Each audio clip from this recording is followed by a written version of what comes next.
Hello, my name is Sean Pavey, and I am presenting my final project report for MEMS 5001. My final project was to create the optimal podcast playlist generator.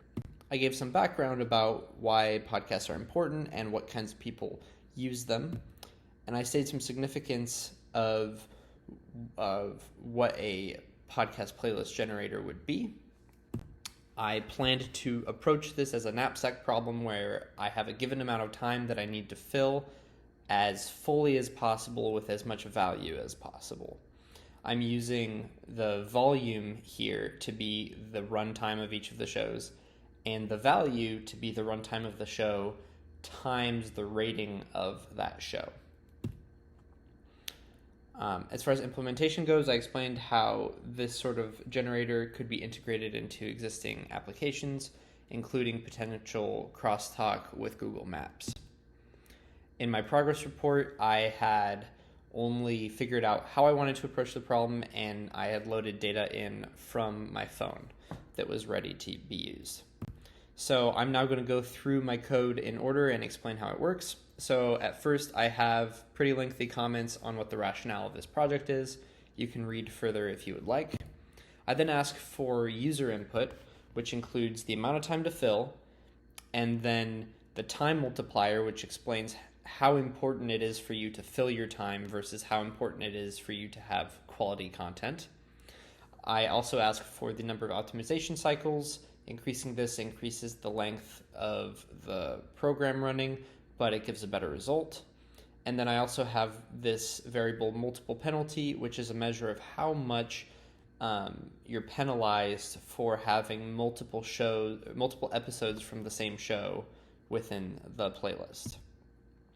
As far as podcast data initiation goes, I imported everything into the small arrays, which I then concatenated into full arrays.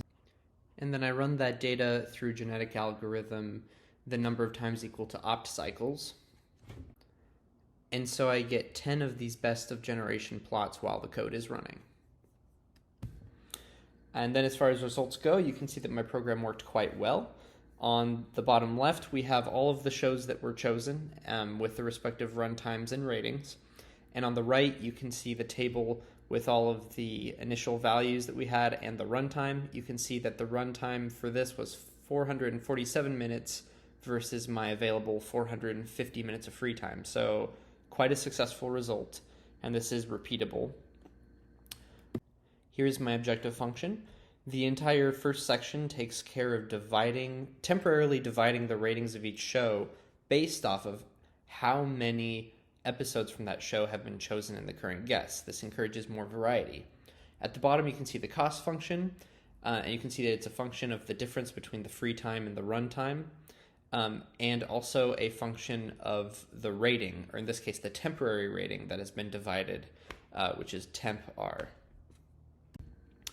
I had issues with, I set the constraints so that the play time would not exceed the amount of free time, but sometimes it did with the given genetic algorithm solution. So that is a challenge that I had. Overall, the project worked quite well, but it took me a while to fine-tune my results. I was unable to incorporate it into Apple software, but I have a clear idea of how I'd like to do so, and I was able to achieve consistency across multiple timeframes.